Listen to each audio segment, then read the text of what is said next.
ذکر کی یہاں ذکر کی یہاں ذکر کی یہاں بولیے سبحان اللہ ذکر کی محفل سجی ہے ذکر کی محفل سجی ہے آج درگاہ بس میں بلا کسی تاخیر کے ایک ایسی کتاب جو پوری دنیا انسانیت کے لیے ہدایت بن کے آئی ہے، جو مسلمانوں کی کتاب نہیں بلکہ قرآن جہاں کہیں بھی پکارتا ہے یا ایھا الناس کہہ کے پکارتا، معلوم یہ ہوا کہ مانوتا کے لیے ایک سندیش ہے، مانوتا کے لیے ایک تحفہ ہے۔ یہ کتاب ہمارے ہندو بھائیوں کے لیے بھی ہے، یہ کتاب ہمارے لیے بھی ہے، یہ کتاب بودھسٹ کے لیے بھی ہے، یہ کتاب جینیس کے لیے بھی ہے۔ پوری دنیا کو امن و آشتی کی تعلیم دینے کے لیے یہ کتاب آئی ہے۔ اسی لیے تو جب اس کتاب نے چیلنج کیا تھا فَأْتُوا بِسُورَةٍ مِّن مِّثْلِهِ کا، جمود و تعطل کو، انتشار و اختلاف کو دور کیا تھا اور حکمت و دانش کے ضابطے بٹھائے تھے، چونکہ ابو لہب اور ابو جہل نے یہ دعویٰ کیا تھا کہ یہ قرآن، یہ گرنتھ ایسا لگتا ہے کہ محمد الرسول اللہ کی کتاب ہے، لیکن جب یہ قرآن کی پاک پوتر کتاب نازل ہوئی اور نازل ہونے کے بعد یہ آیت اور یہ سورت نازل ہو رہی تھی، تب اس وقت کے ابو لہب اور فصیح و بلیغ زبان کے جو لوگ تھے ان لوگوں کا ٹھیکڑا پھکڑا گیا، ان لوگوں کی جماعت میں کھلبلی مچ گئی۔ پھر کیا ہوا؟ کسی شاعر نے کہا تھا اہل منطق سر بسجدہ رہ گئے، پڑھ لیا جب فلسفہ قرآن کا۔ آئیے میرے دوستو، وہ کلام جو صدر الکلام، وہ کلام جو پوری دنیا کو انسانیت کی تعلیم دیتا ہے، وہ کلام جو میرا کلام نہیں، آپ کا کلام نہیں، اللہ کا کلام ہے، وہ کلام جس کلام کی حفاظت کی گارنٹی ہم نہیں لیتے، آپ نہیں لیتے، اللہ خود لیتا ہے۔ اس گارنٹر کی بک کی کتاب سے آج کے اس خوبصورت محفل، اس خوبصورت کانفرنس حیا اعلیٰ کانفرنس کی ابتدا و افتتاح کے لیے میں جس قاری خوش الحان کو دعوت دینے چلا ہوں، جن کا نام نامی اسم گرامی جناب قاری وسامہ صاحب ہیں، میں ان سے درخواست گزار ہوں کہ قرآن کی تلاوت سے آغاز ہو محفل کا، قرآن کی تلاوت سے آغاز ہو محفل کا، اس نور سے پا جائیں ہم راستہ منزل کا۔ مائک پر جناب قاری وسامہ صاحب تلاوت کلام اللہ کے لیے۔ السلام علیکم ورحمۃ اللہ وبرکاتہ۔ ترتیلاً تلاوت کرتے سے پہلے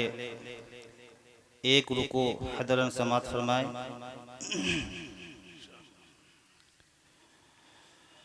اعوذ باللہ من الشیطان الرجیم، بسم اللہ الرحمن الرحیم۔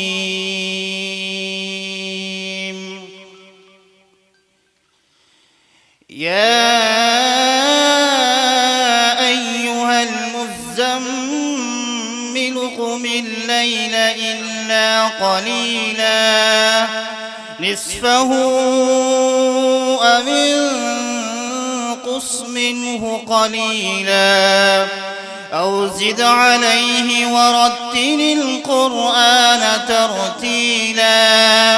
إنا سنلقي عليك قولا ثقيلا إن ناشئة الليل هي أشد وطئا وأقوم قيلا إن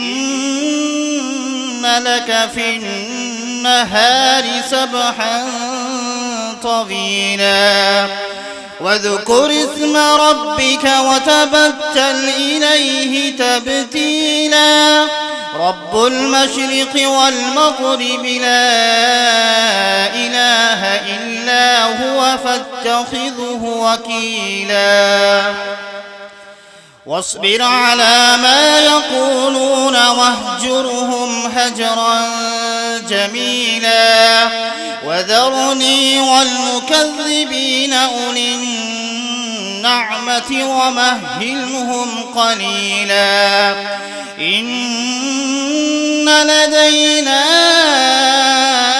أنكالا وجحيما وطعاما ذا غصة وعذابا أليما يوم ترجف الأرض والجبال وكانت الجبال كثيبا مهيلا إنا أرسلنا إليكم رسولا شاهدا عليكم كما أرسلنا إلى فرعون رسولا فعصى فرعون الرسول فأخذناه أخذا وبيلا فكيف تتقون إن كفرتم يوما يجعل البلدان شيبا السماء منفطر به كان وعده مفعولا إن هذه تذكرة فمن شاء اتخذ إلى ربه سبيلا. अब तरतीलन समाज फरमाए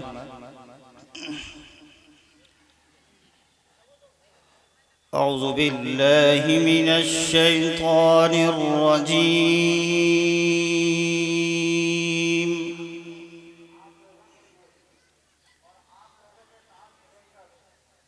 بسم الله الرحمن الرحيم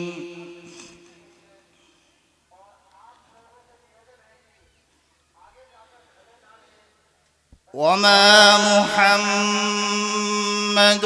إلا رسول قد خلت من قبله الرسل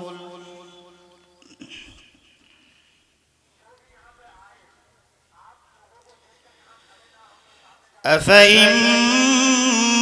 مات أو قتلا انقلبتم على أعقابكم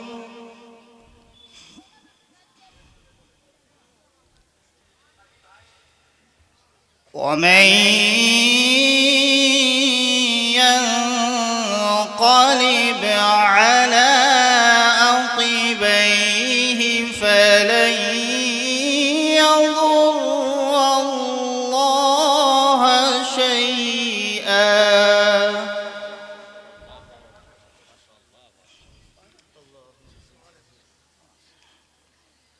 وسيجزي الله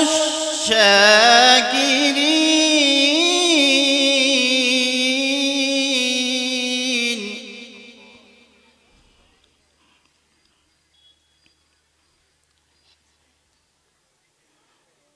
وما كان لنفس أن تموت إلا بإذن الله كتابا مؤجلا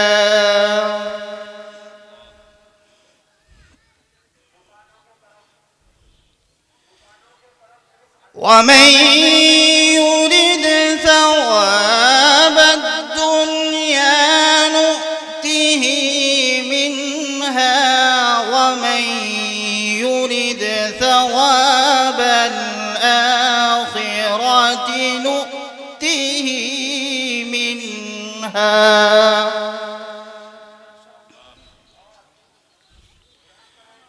وسنجزي الشاكرين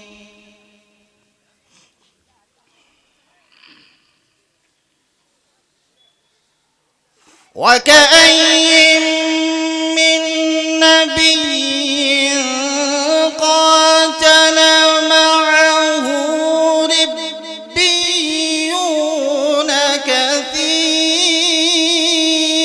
كثير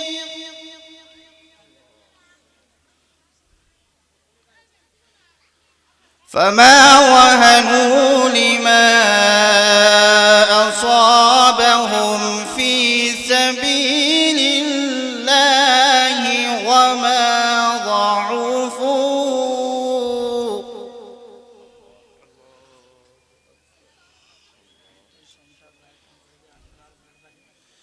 فما وهنوا لما أصابهم في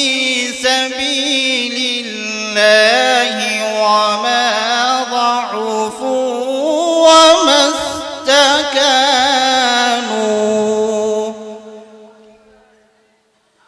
والله يحب الصابرين.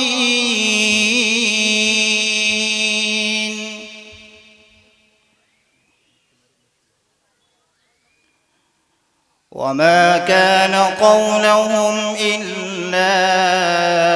أن قالوا ربنا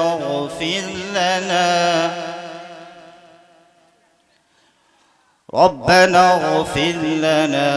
ذنوبنا وإسرافنا في أمرنا وثبت أقدامنا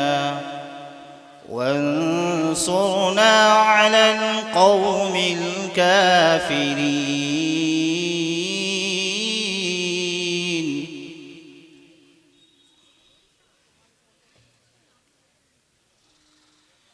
وما كان قولهم إلا أن قالوا ربنا اغفر لنا ذنوبنا وإسرافنا في أمرنا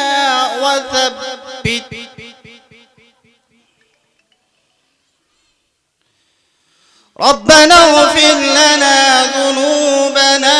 وإسرافنا في أمرنا وثبت أقدامنا وانصرنا على القوم الكافرين.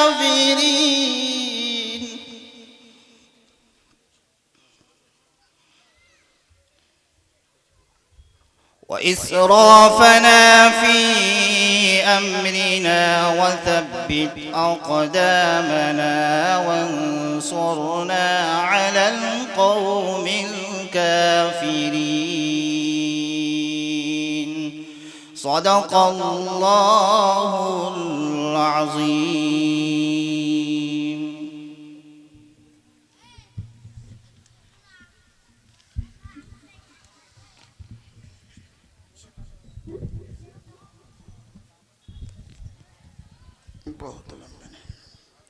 अल्हम्दुलिल्लाह सुम्मा अल्हम्दुलिल्लाह। कारी खुशलहान कारी वसामा साहब तिलावत कलामुल्लाह पेश कर रहे थे। सच्ची बात